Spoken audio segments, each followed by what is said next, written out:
औज़ु बिल्लाहि मिनश शैतानिर रजीम। बिस्मिल्लाहिर रहमानिर रहीम। अस्सलाम वालेकुम डियर स्टूडेंट। इस नशिस्त में आपसे गुफ्तगू करूंगा।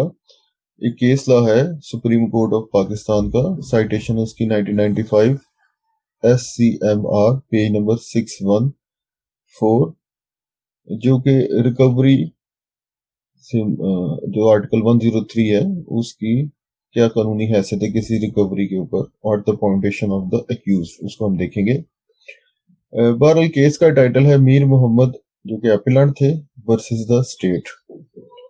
जजेस जिनके बेंच ने ये केस सुना उनमें चीफ जस्टिस सजाद अली शाह और साथ साथ मोहम्मद मुनीर खान एंड अरशाद हसन खान जस्टिस शामिल थे। मोहम्मद मुनीर खान ने इस फैसले को लिखा था।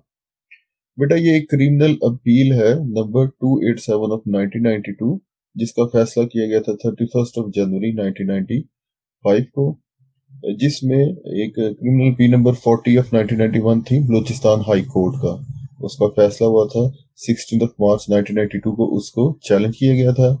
एपिलांट की तरफ से वकील जो पेश हुए थे उनका नाम था शेख मोहम्मद नईम, जो कि स्टेट की तरफ से नो बॉडी, और डेट ऑफ हियरिंग थी 31 जनवरी 1995।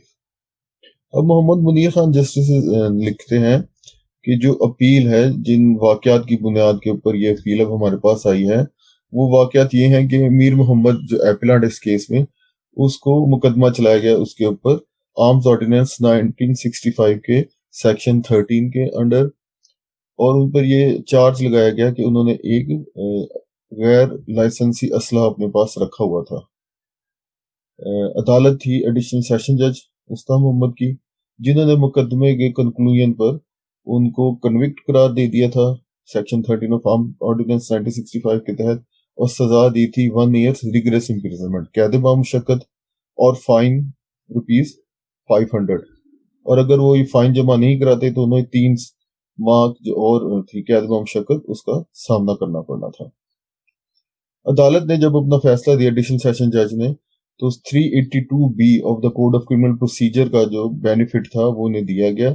इससे मुराद ये है कि अगर इस मुकदमे में जितना अरसा मुलजम कस्टडी में रहा है तो उसका बेनिफिट उसे दिया जाए, और उसकी वो जो सजा है वो उसको ये तस्वर किया कि उसमें वो उतना हिस्सा उसका काट लिया हुआ है फैसले से पहले, अगर कोई कस्टडी में वो रहा है।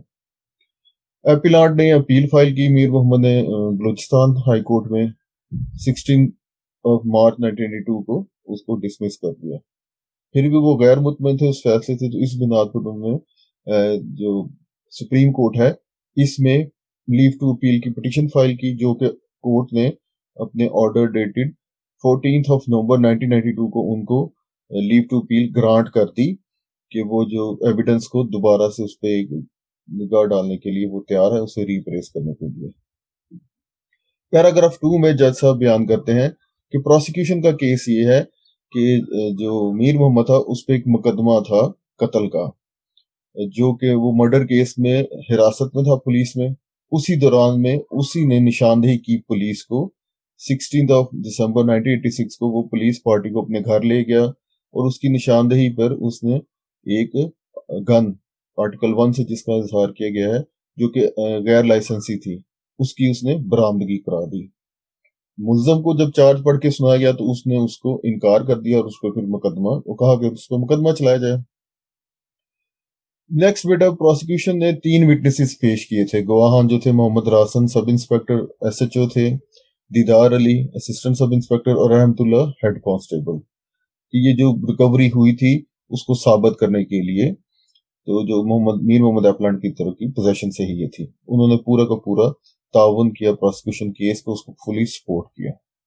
पैराग्राफ 4 में बताते हैं कि जब उसको एग्जामिन किया गया मीर मोहम्मद को अंडर सेक्शन 342 ऑफ CRPC, तो उसने डिनाई कर दिया कि मुझसे तो कोई रिकवरी हुई नहीं, लेकिन अपने जो डिफेंस में वो कोई भी किस्म की शहादत नहीं पेश की उन्होंने।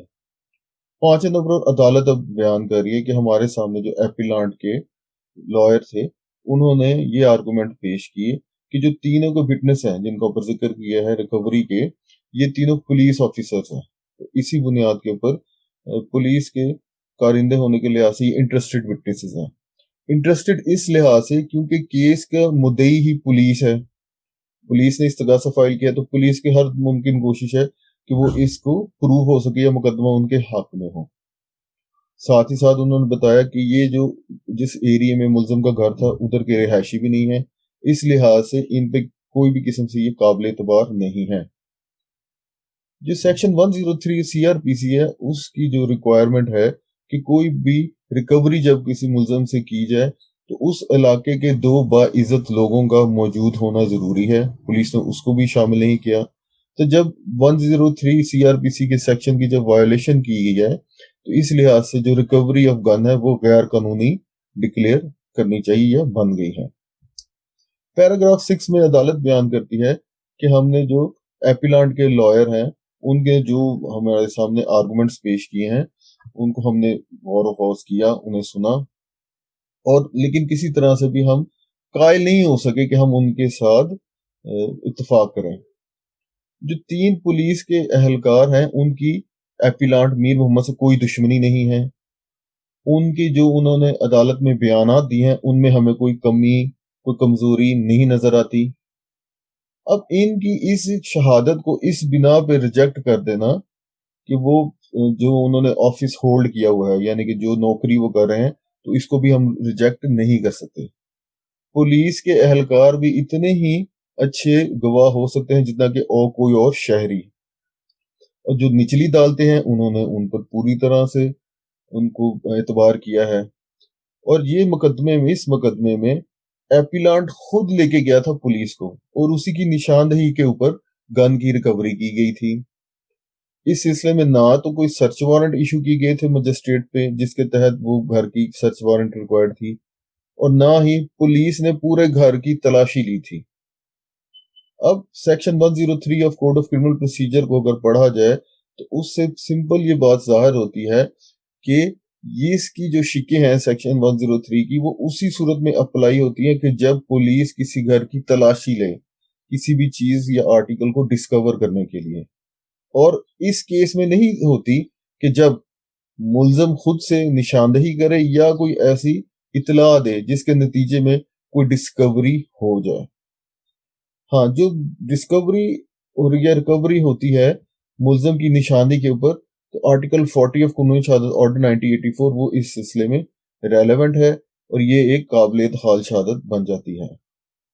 और दो जो बाइज्जत लोग हैं इलाके के उनको शामिल करना इस तरह के केस में जिसमें मुल्जम खुद पुलिस को किसी मुतलका जगह खास जगह पर लेके जाता है, उधर से कोई चीज बरामद कराता है, उस पर नहीं होता। पैराग्राफ 7 में कंक्लूड करते अदालत ने कहा कि कोई भी ऐसा बात अराइज नहीं है जिसकी बिना पे हम इस मुकदमे में मुदाखलत करें। इसी बुनियाद के ऊपर हम अपील को डिसमिस करते हैं। Appeal is dismiss. Thank you बेटा। अल्लाह हाफिज।